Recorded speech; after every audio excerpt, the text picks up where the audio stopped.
Tout était enregistré, une preuve en haute définition de la trahison, immortalisée pour la postérité. Le babyphone s'est allumé à 11h47 du soir, mais le son qui m'est parvenu n'était pas le cri de Riley. C'était plutôt ma femme gémissant le nom d'un autre homme. Je suis resté figé dans mon studio au-dessus du garage de la maison de Lena, les yeux rivés sur le petit appareil qui venait de réduire en miettes les vestiges de mon monde. La diode verte clignotait innocemment tandis que des sons s'échappaient de la chambre de Riley. Des sons qui n'avaient aucun rapport avec notre fille de 4 ans. Mon Dieu! Il fallait que j'écoute de plus près. Mes mains tremblaient tandis que je cherchais le bouton du volume. Une partie de moi aspirait à l'éteindre, à feindre d'ignorer ce que j'avais entendu.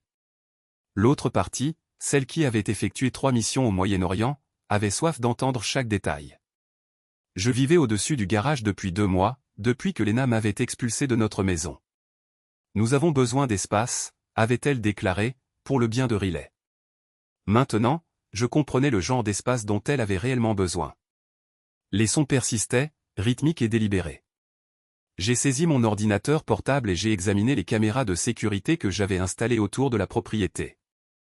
Une paranoïa de père divorcé classique, du moins c'est ce dont je m'étais persuadé. Le flux vidéo de la chambre de Riley montrait un berceau inoccupé, heureusement. Cependant, la caméra du couloir a détecté un mouvement vers la chambre principale, ma chambre, notre chambre. Je suis passé à la caméra extérieure et j'ai distingué une BMW argentée dans l'allée, portant les plaques d'immatriculation de Virginie RMX 4471. J'ai mémorisé le numéro automatiquement. De vieilles habitudes de mon temps dans l'armée. C'était incroyable. La voix de Lena flottait à travers le moniteur. David ne ferait jamais. La transmission a brusquement coupé sur un écran de brouillage. J'ai fixé la lumière verte, mon esprit s'emballant. 2 mois, arranger les choses. 2 mois à la voir verser des larmes sur notre mariage qui battait de l'aile. 2 mois à croire que j'étais la source du problème. Mon téléphone a vibré. Un SMS de Lena, Riley dort chez maman ce soir. Ne passe pas. J'ai jeté un coup d'œil à l'horodatage, le message avait été envoyé 20 minutes plus tôt. Elle avait prémédité ça. Reed Mater. Il m'a fallu précisément 47 minutes pour l'identifier via l'immatriculation de la BMW et un recoupement avec les contacts LinkedIn de Lena. Consultant financier, divorcé. Il avait collaboré avec l'agence de marketing de Lena sur 3 comptes majeurs au cours de l'année écoulée. L'année écoulée. Pendant que je m'efforçais de sauver notre mariage, elle complotait sa disparition. J'ai consacré la semaine suivante à améliorer mon système de surveillance. Ma formation en électronique militaire a finalement servi à autre chose qu'à réparer les jouets de Riley, des micro-émetteurs cachés dans des cadres, des enregistreurs à commande vocale derrière les prises électriques, des caméras numériques plus petites que des boutons de chemise. Lena ne s'est jamais doutée de rien. À ses yeux, je n'étais que David, un David prévisible, ennuyeux, qui réparait les choses, payait les factures et ne provoquait jamais de drame. Les enregistrements ont tout révélé. Il est tellement complètement à l'ouest, a fait remarquer Lena lors d'une des visites de Reed, vivant dans ce garage comme un chien fidèle. Quand est-ce qu'on passe à l'action, a demandé Reed. Bientôt. J'ai documenté ses sautes d'humeur, son penchant pour la boisson. Nina pense qu'il est en train de craquer. Ma belle-sœur, Nina, la propre sœur de Lena, était complice dans la construction d'un dossier contre moi. Et la garde, a continué Reed. La juge Morrison est sensible aux mères inquiètes, surtout lorsque le père montre des signes d'instabilité. Et l'entreprise. Une fois que j'aurai la garde exclusive, ces 49% d'actions deviendront un levier. Il les signera plutôt que de perdre Riley complètement. L'entreprise. Crosstech Solutions. L'entreprise que j'avais construite de toutes pièces après avoir quitté l'armée, l'œuvre de ma vie au-delà de ma fille. Génial, s'est exclamé Reed. Bien qu'il faille peut-être accélérer les choses. Pourquoi ? Il est question d'une évaluation psychiatrique. Si on peut provoquer un épisode, le faire interner pour observation, c'est gagné. Comment ? Laisse-moi faire. Je connais quelqu'un qui est spécialisé dans l'assistance chimique. Assistance chimique ? Il conspirait pour m'intoxiquer. J'étais assis dans mon studio au-dessus du garage, écoutant ma femme et son amant comploter pour détruire ma vie, et j'ai senti une froideur descendre sur ma poitrine. Pas de rage, ça viendrait plus tard. C'était du calcul, de la stratégie. J'ai pris mon téléphone et j'ai composé le numéro de Nina. Tu mens, a affirmé Nina, bien que sa voix manquait de conviction. Nous étions assis dans un Starbucks à une vingtaine de kilomètres de la maison. Nina fixait les transcriptions imprimées que j'avais placées devant elle, soigneusement éditées pour dissimuler la surveillance illégale, mais néanmoins accablante. Lis les dates, ai-je ordonné. Recouplé avec le moment où Lena t'a demandé de documenter mon comportement inquiétant. Le visage de Nina a pâli. Elle disait que tu avais des crises, que tu te parlais tout seul, que tu buvais en journée. M'as-tu déjà vu ivre en journée? Non. Mais m'avez-vous déjà vu me parler tout seul? Elle m'a montré une vidéo sur son téléphone. Tu étais dans le garage, à faire les 100 pas, à gesticuler. J'étais en conférence téléphonique avec des clients à Singapour, avec un casque Bluetooth. Les mains de Nina tremblaient en relisant les transcriptions. Elle va vraiment enlever Riley à moins qu'on l'arrête. Je me suis penché en avant. Tu connais ta sœur mieux que personne. Tu sais de quoi elle est capable. Nina a ri amèrement. Lena a toujours été une empoisonneuse. Même quand on était petite, elle manipulait les situations pour obtenir ce qu'elle voulait. Je n'aurais jamais pensé. Elle a levé les yeux vers moi. De quoi as-tu besoin? D'informations, de vérifications, et le moment venu, d'un témoignage. Qu'est-ce que tu prépares? La justice. Le mot est resté suspendu entre nous comme une promesse. Il y a autre chose, a dit Nina, quelque chose que tu devrais savoir, l'héritage. Quel héritage? Lena raconte aux gens, à ses amis, à son avocat, que tu attends un héritage important de la succession de ta tante, environ 200 000 $. Elle prétend que c'est pour ça qu'elle a besoin de la garde, pour protéger les intérêts de Riley. Ma tante Hélène était décédée sans le sou. Sa succession a couvert les frais funéraires et rien de plus. Nina a acquiescé d'un air sombre. Lena construit un récit, l'ancien combattant instable qui s'enrichit soudainement et à qui on ne peut pas confier un enfant. Sauf qu'il n'y a pas d'héritage. Elle compte sur le fait que tu ne pourras pas le prouver lors d'une audience pour la garde, homologation retardée, dossier scellé, conflits familiaux. De nombreuses raisons pour lesquelles des informations financières pourraient être indisponibles. J'ai senti le piège se refermer autour de moi, chaque mouvement calculé, chaque mensonge conçu pour me dépeindre comme dangereux ou incompétent. Aide-moi, ai-je imploré. Nina a tendu la main sur la table et m'a serré la main. Que veux-tu que je fasse? Lena m'a invité à dîner le jeudi suivant. Pour le bien de Riley, a-t-elle dit, nous devons lui montrer que maman et papa peuvent être civilisés. J'ai accepté avec gentillesse, jouant l'ex-mari plein d'espoir qui essaie de se réconcilier. La salle à manger était comme toujours, nos photos de mariage ornant toujours la cheminée, les dessins de Riley fixés au réfrigérateur avec des aimants papillons. Normal. Domestique. Un mensonge parfait. Tu as bonne mine, a dit Lena en posant une assiette de pâtes, reposée.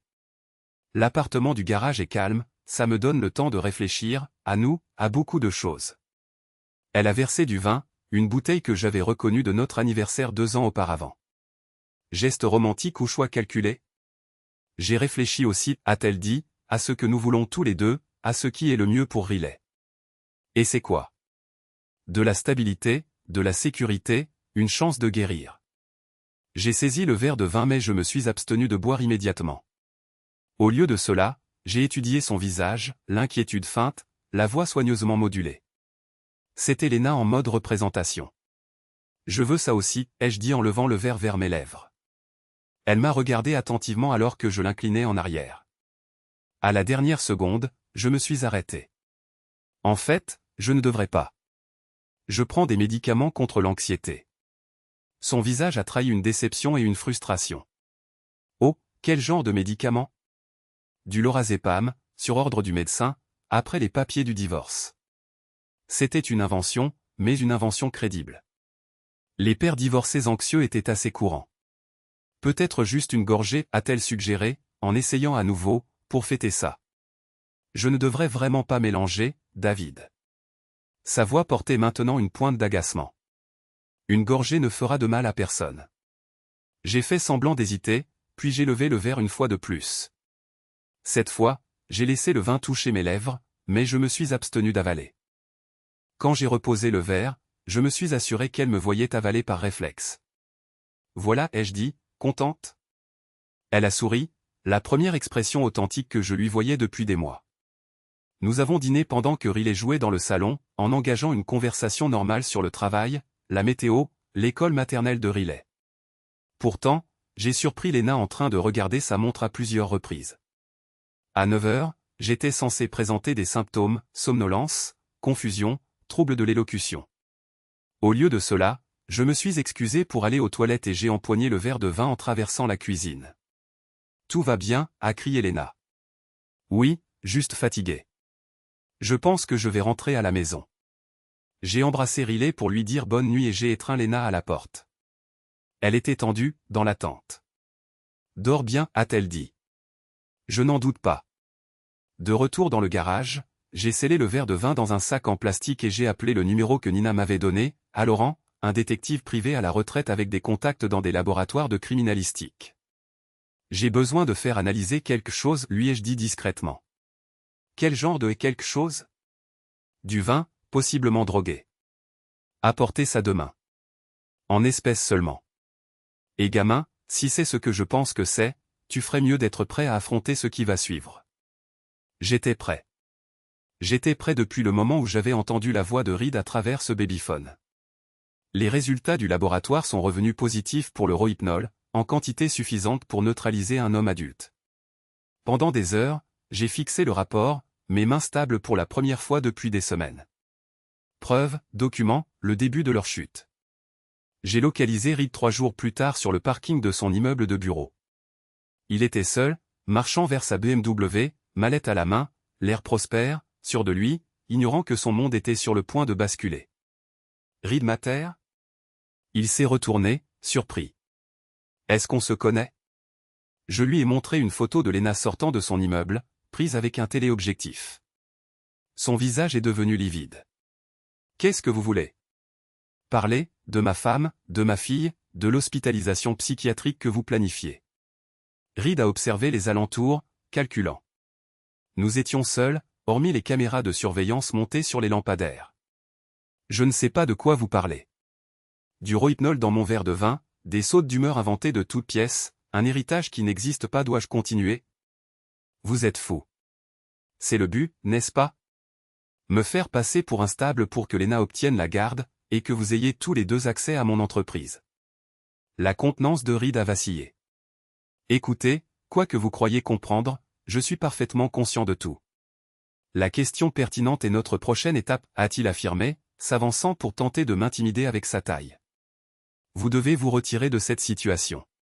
Chercher une autre femme, cultiver une autre existence. Celle-ci est déjà prise. Par qui? Par vous? Par quelqu'un qui apprécie ce qu'il possède. Lena mérite mieux qu'un soldat brisé qui réside dans un garage. La remarque sur le soldat brisé a touché sa cible. J'ai ressenti la montée familière de violence contenue, cette même force qui m'avait soutenu à l'étranger. La capacité d'actionner un interrupteur et de me transformer en quelque chose de dangereux. Qu'est-ce que vous venez de dire, exactement? Reed a perçu le changement dans mon ton, preuve de sa perspicacité, bien qu'insuffisante. Mais pas assez perspicace, ai-je rétorqué. Vous êtes pathétique. Lena m'a raconté vos cauchemars, vos habitudes de boisson, la fréquence à laquelle vous vous déconnectez pendant les conversations. Vous êtes une marchandise avariée, un fait universellement reconnu. J'ai esquissé un sourire, le genre qui incitait les combattants ennemis à reconsidérer leur choix de vie. Répétez ça. Vous avez parfaitement entendu. Son poing s'est abattu sur mon visage dans un crochet du droit maladroit. Je me suis écarté facilement, permettant à son élan de le propulser en avant, puis j'ai saisi son poignet et je l'ai tordu. Pas assez pour provoquer une fracture, mais juste assez pour le faire s'étaler sur l'asphalte. Il s'est relevé en titubant, le visage rouge d'humiliation et de rage. Espèce de psychopathe.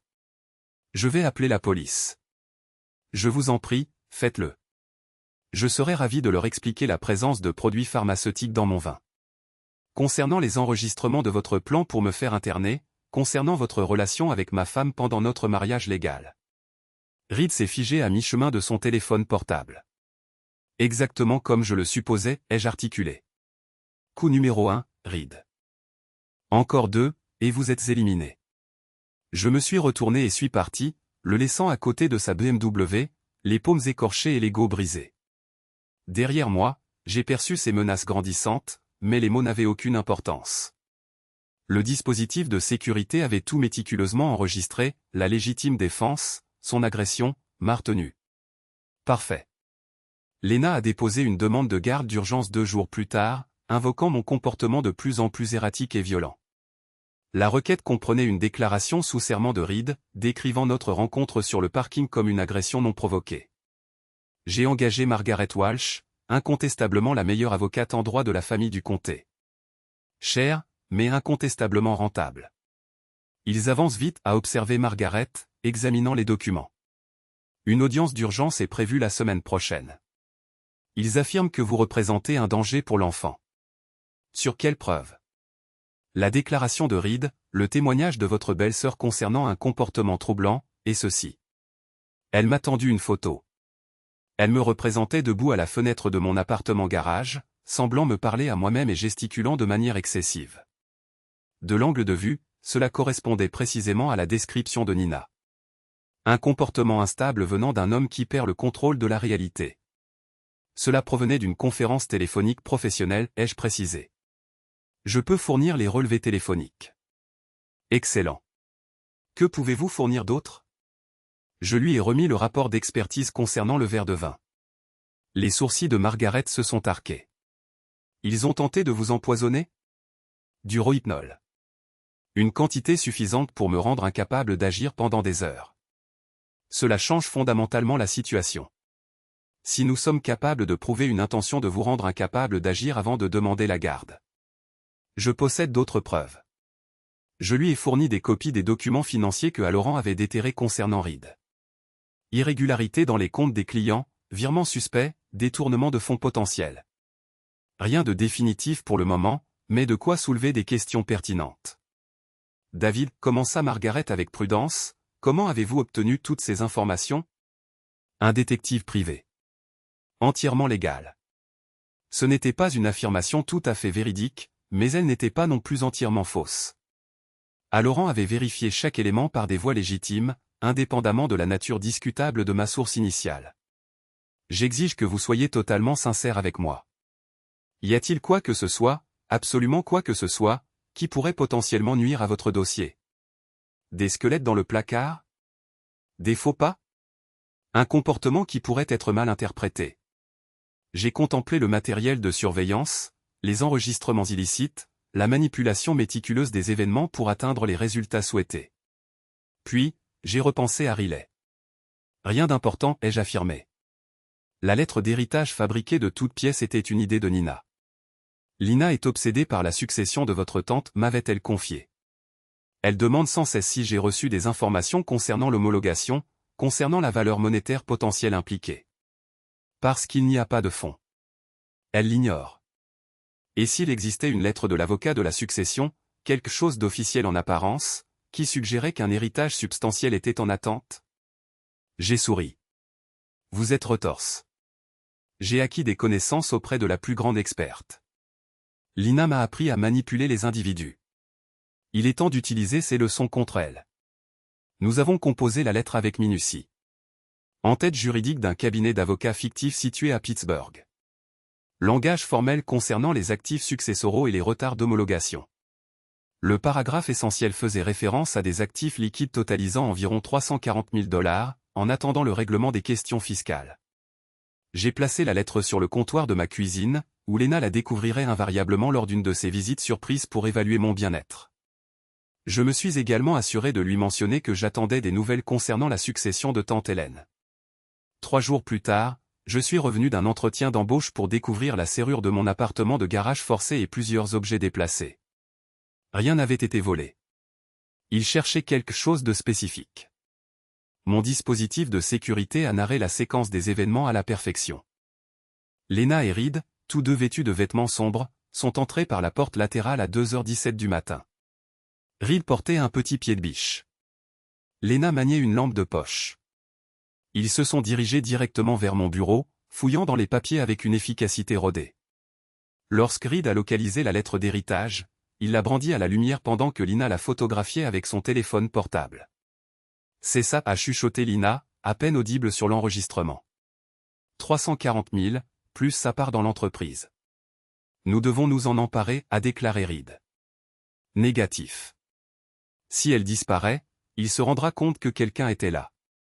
Il est préférable de lui faire croire qu'elle reste en sécurité. Et s'il la déplace? Alors nous revenons. Ou mieux encore, Lina a souri.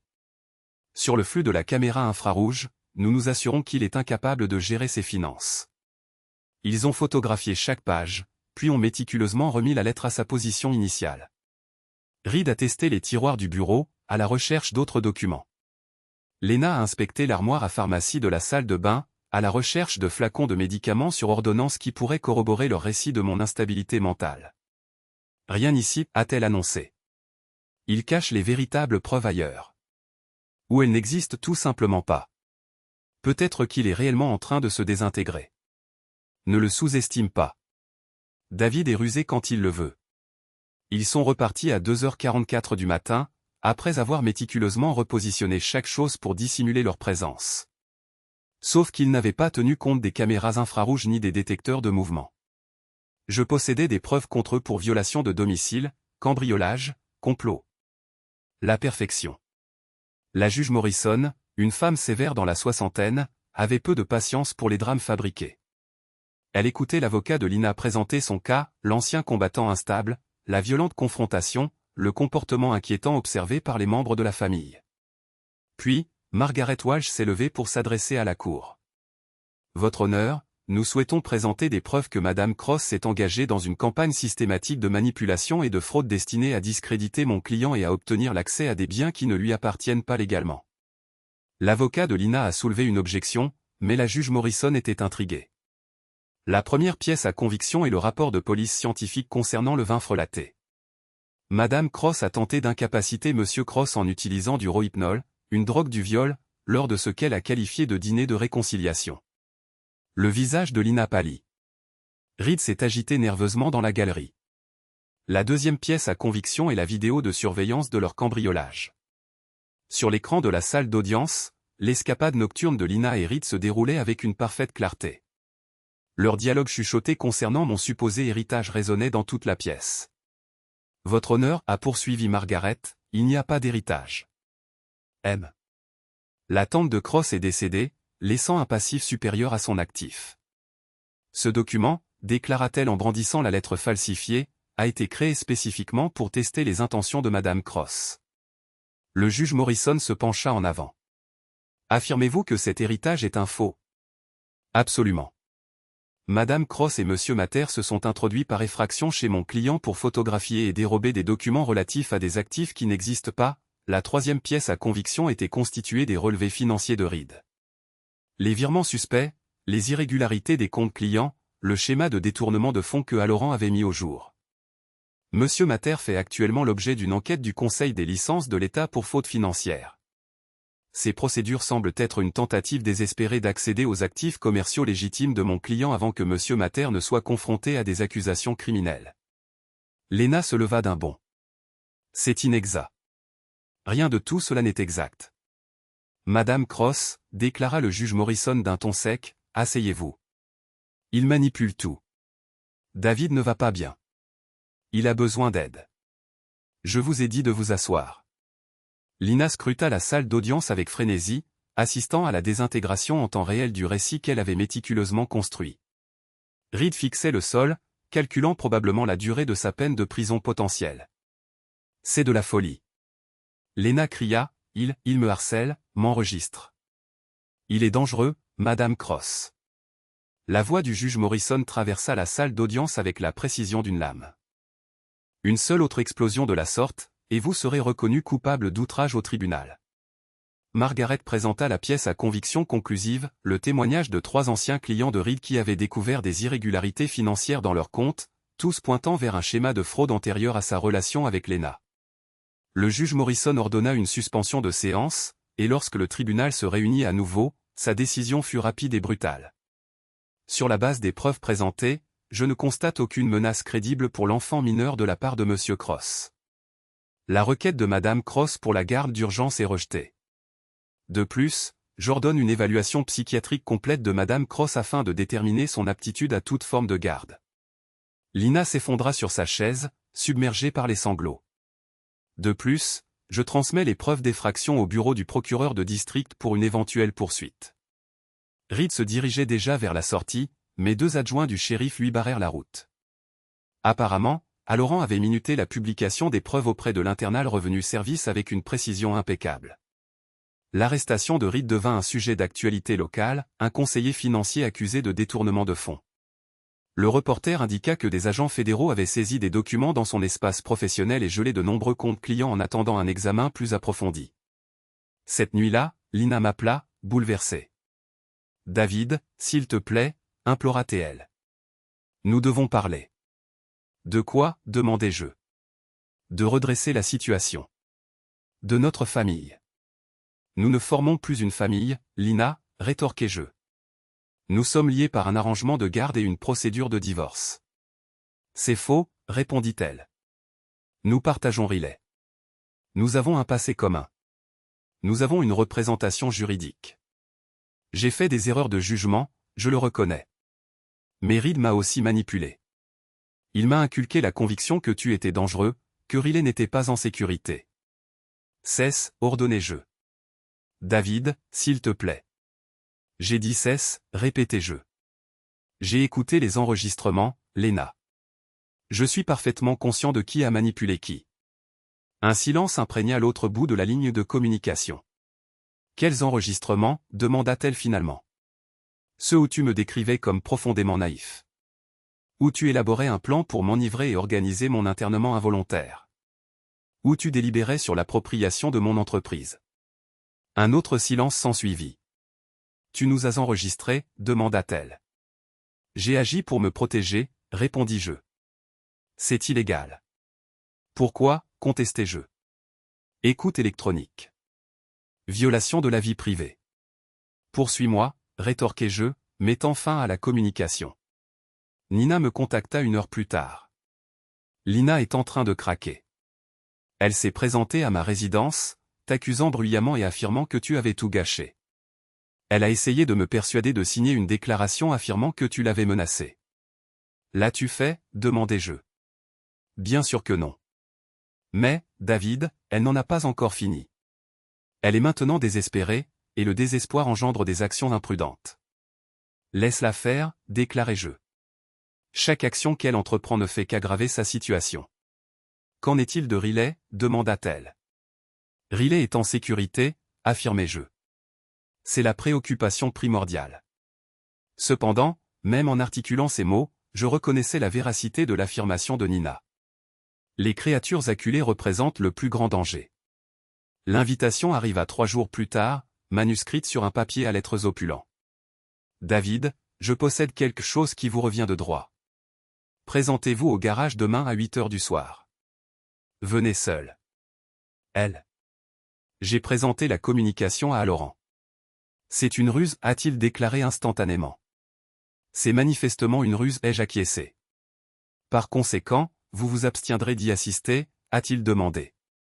Assurément non, j'y assisterai, ai-je affirmé. Petit, c'est la déclaration la plus mal avisée que vous ayez prononcée jusqu'à présent, a-t-il répondu. Elle a épuisé tous les recours. Si je ne me présente pas, elle aggravera la situation. Peut-être même impliquera T.L. Riley dans cet imbroglio. Il est préférable de conclure cette affaire à mes conditions. Halloran a émis un soupir. Que me demandez-vous, a-t-il demandé. Du renfort, ai-je répondu. Restez à l'extérieur. Contactez les forces de l'ordre si les circonstances dégénèrent. Définissez et dégénérez et a-t-il demandé. Si je ne réapparais pas dans l'heure, présumez le pire, ai-je ordonné. Je suis arrivé au garage à précisément 8 heures. Lina attendait à l'intérieur, arpentant nerveusement l'espace entre mon établi et les étagères de rangement. Son visage était affligeant. Ses yeux étaient creusés. Elle semblait émaciée et désespérée. Tu es venu, a-t-elle déclaré. Vous avez affirmé que vous possédiez quelque chose qui m'appartenait, ai-je répondu. J'ai inventé ça, a-t-elle admis. Alors, qu'est-ce qui motive ma présence ici, ai-je demandé. Parce que nous devons mettre fin à cette situation. Entièrement, a-t-elle déclaré. J'ai sécurisé la porte derrière moi, en veillant à ce qu'elle ne se verrouille pas complètement. Je vais y assister, ai-je déclaré. Reed est incarcéré, ostensiblement de façon permanente. Son avocat a retiré sa représentation hier, m'a-t-elle informé. Louable, ai-je répondu. L'évaluation de la garde commence la semaine suivante. Mon avocat me laisse entendre que je perdrai probablement, définitivement. C'est pourquoi je souhaite proposer un règlement. Quel type de règlement, ai-je demandé. Lina a cessé de marcher et m'a affronté directement. Pendant un bref instant, elle ressemblait à la femme que j'avais épousée. Vulnérable. Pleine d'espoir. Humaine. Je vous céderai tout. La garde exclusive, la résidence, ma part de l'entreprise. Tout cela, en échange de votre silence. Pas d'accusation criminelle concernant l'entrée par effraction. Pas de témoignage concernant Reed. Pas d'autre soumission de preuves. J'ai faim de considérer la proposition. Et Riley, ai-je demandé. Droit de visite surveillé, a-t-elle répondu. Je reconnais que j'ai commis une erreur, mais elle reste ma fille. Et Reed? Qu'en est-il, ai-je demandé. S'il tente de vous contacter, il se méfiera de moi. Comme invoqué par notre discours, le bruit de pas a résonné sur l'escalier extérieur du garage. La voix de Reed a imprégné les cloisons. Lena, ouvre la porte, a-t-il exigé. Son teint a pâli. Je lui ai dit de ne pas venir, a-t-elle affirmé. Mais vous lui avez dit que je serais présent, ai-je rétorqué. David, je te jure, a-t-elle protesté. La porte a été forcée. Reed a trébuché à l'intérieur, ses yeux sauvages et ivres. Il tenait une clé en croix dans sa main dominante. Eh bien, a-t-il ricané. Le couple heureux complotant ma mort. Reed, lâche cet objet, a imploré Lena. Silence, sale catin menteuse, a-t-il rétorqué. Il s'est tourné vers moi. Et vous, espèce de cuistre suffisant, vous croyez être exceptionnellement astucieux. Plus astucieux que vous, ostensiblement, ai-je répondu. La clé en croix a sifflé près de mon crâne alors que je l'évitais. Reed était ivre, en colère et désespéré. Un mélange dangereux, mais il était aussi imprudent. J'ai saisi une clé à douille sur mon établi et je l'ai affronté. Dernière chance, Reed, ai-je averti. Partez. Que vous soyez maudits tous les deux, a-t-il lancé. Si je dois périr, vous m'accompagnerez. Il a balancé à nouveau. Cette fois, je n'ai pas esquivé. J'ai avancé dans son élan et j'ai propulsé la clé dans son plexus solaire. Il s'est plié en deux, haletant pour respirer. Resté allongé, ai-je mis en garde, mais Reed était au-delà du discours rationnel. Il s'est redressé, élevant la clé en croix au-dessus de son crâne, prêt à frapper. Je l'ai frappé à nouveau, avec une force accrue cette fois. Il s'est effondré. Lena a émis un cri. Est-il mort, a-t-elle demandé. J'ai évalué le pouls de Reed, il était fort et régulier. Inconscient. Il survivra. Nous devons appeler le 112. Nous devons appeler la police. Il existe une distinction, ai-je précisé. Lina a fixé son regard sur le corps immobile de Reed, puis sur moi. Une transformation s'est produite dans son expression, le calcul remplaçant la panique. David, a-t-elle dit doucement. Il y a quelque chose que je dois vous dire. Quoi, ai-je demandé. Je suis enceinte. Cette annonce m'a frappé avec la force d'un coup tangible. Enceinte de la progéniture de qui? De qui, ai-je répété, bien que je comprenne que la réponse me dévasterait de toute façon. De vous, a-t-elle chuchoté. De cette nuit, il y a 3 mois, quand nous avons essayé de résoudre notre conflit. Il y a 3 mois. Avant que je ne rencontre Reed. Avant la dissolution de toute chose. Si elle disait la vérité, je devais engendrer un autre enfant. Un frère ou une sœur pour Riley. Si elle mentait, il s'agissait de la manipulation la plus impitoyable à ce jour. Tu tergiverses, affirmai-je, mais mon intonation manquait de conviction. Je suis capable de le prouver. Dossier médical. Des images échographiques. David, cela change tout. Reed émit un grognement et bougea sur le sol du garage à l'extérieur. La voix d'Aloran prononça mon nom. Un timing parfait. Le hurlement des sirènes des forces de l'ordre résonnait au loin tandis qu'Aloran m'aidait à extirper la forme semi-consciente de Reed à l'extérieur. Lena suivait, agrippant ce qui semblait être un dossier médical. David, s'il te plaît, examine ça, implora-t-elle. Les images échographiques semblaient authentiques, des représentations monochromes granuleuses portant des horodatages médicaux d'il y a 6 semaines. La désignation du patient indiquait sans équivoque Lena Cross, mais une anomalie existait concernant les désignations temporelles. Lena, dis-je délibérément. Cette échographie porte une date d'il y a 8 semaines. Tu as affirmé que tu étais enceinte de 3 mois. Son visage vacilla. Je me suis mal exprimé, balbutia-t-elle. J'avais l'intention de dire 11 semaines.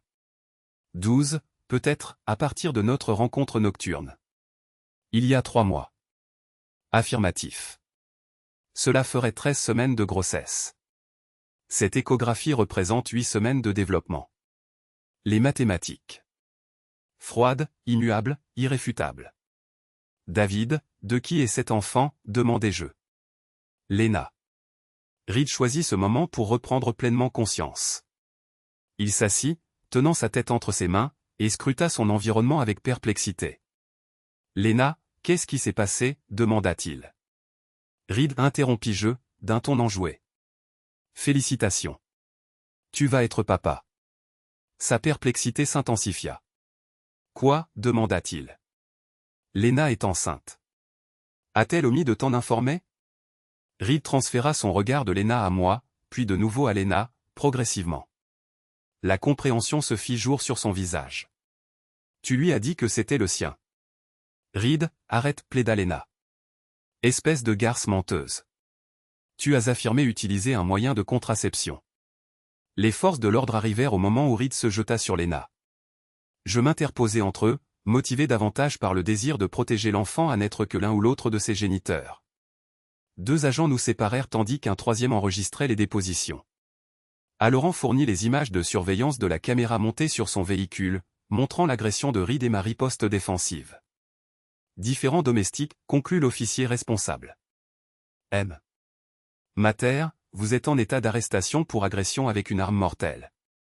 Madame Cross, nous aurons besoin d'une déclaration concernant la revendication de grossesse et sa pertinence par rapport à l'incident de ce soir. Alors qu'il me notait Reed, il s'adressa une dernière fois à Lena. J'espère que ça en valait la peine, grogna-t-il. Parce que tu ne recevras rien de moi. Pas de ressources financières, pas de soutien, absolument rien. Que toi et ton bâtard puissiez périr. Lena s'effondra sur les marches du garage, submergée par les sanglots. Les agents terminèrent leurs tâches bureaucratiques et partirent avec Reed. Laurent me salua de la main et partit. Nina arriva pour récupérer Lena, lançant un regard de répulsion absolue dans ma direction alors qu'elle aidait sa sœur à monter dans la voiture. Je restai seul dans mon allée, scrutant les images échographiques que Lena avait jetées. Enceinte de 8 semaines de l'enfant de Reed, assez désespérée pour affirmer que c'était le mien. Pour se sauver d'une annihilation totale, je me dirigeai vers ma boîte aux lettres et y déposai les images. Le lendemain, je les enverrai au représentant légal de Reed, lui permettant de déterminer s'il devait demander une pension alimentaire depuis un établissement pénitentiaire fédéral. L'audience pour la garde de Riley était prévue pour le mardi suivant. Lena ne s'est pas présentée. Le juge Morrison m'accorda la garde exclusive par défaut, accompagnée d'une note au dossier concernant le schéma persistant de conduite trompeuse et manipulatrice de Lena, démontrant son inaptitude à assumer ses responsabilités parentales. Nina accompagna Riley à mon appartement au-dessus du garage cet après-midi. Elle s'est renseignée à ton sujet, dit Nina, en posant l'ensemble des animaux en peluche de Riley sur le sol. Lena réside actuellement dans un établissement de soins d'une sorte ou d'une autre. Un engagement volontaire, précisa-t-elle. Pour combien de temps, demandai-je. Un minimum de 30 jours, peut-être plus longtemps, en fonction de leurs conclusions diagnostiques. Qui, je soupçonne, révéleront des troubles de la personnalité, peut-être plus graves. Elle se désintègre depuis l'arrestation de Reed. Riley se précipita vers moi, encerclant mes jambes de ses petits bras. « Papa, tu rentres à la maison maintenant ?» demanda-t-elle. Je la soulevai, respirant le parfum de son shampoing à la fraise. « Ma fille. Ma responsabilité. Mon avenir. Nous allons découvrir une nouvelle demeure, ma chérie. Juste toi et moi. » « Et maman ?» demanda-t-elle. Maman est souffrante pour le moment. Elle a besoin de se rétablir. Va-t-elle guérir? J'ai tourné mon regard vers Nina, qui a répondu par un haussement d'épaules désarmé.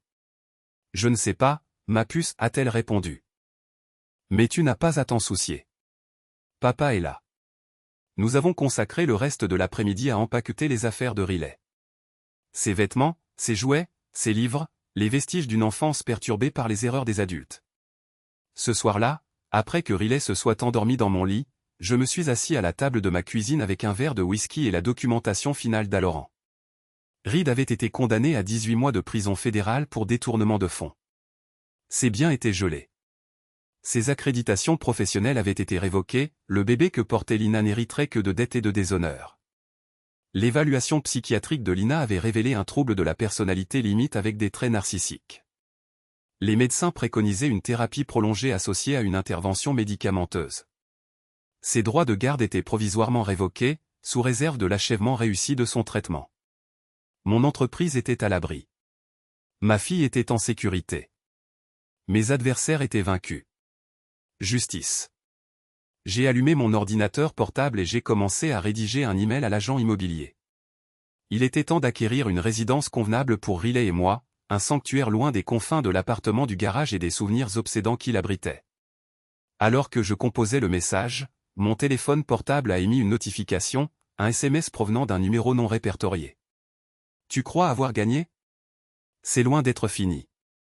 J'ai regardé le message intensément pendant un long moment avant de le supprimer sans répondre. Certaines transgressions ne méritent aucun pardon. On n'engage pas de discussion rationnelle avec elles, on ne cherche pas à les réhabiliter ni à leur accorder de clémence. On les transcende simplement, en ressortant plus fort. J'ai finalisé l'email à l'agent immobilier, éteint l'ordinateur portable et me suis rassuré une dernière fois du bien-être de Riley. Elle dormait paisiblement, entourée de sa ménagerie de peluches, en sécurité, sachant que son père était proche. Le lendemain marquerait le début de notre quête d'une nouvelle demeure. Le lendemain initierait l'entreprise de longue haleine consistant à construire une vie libérée des artifices, des mensonges et de la perfidie. Ce soir-là, je suis resté cloîtré dans mon appartement du garage, à l'écoute du calme ambiant. Plus de babyphone crépitant de duplicité. Plus de pas sur l'escalier provenant d'intrus indésirables. Plus de voix conspirant à ma perte. Seulement le silence. Un silence pur, immaculé. L'évaluation de Reed contenait une vérité, au moins sur un point.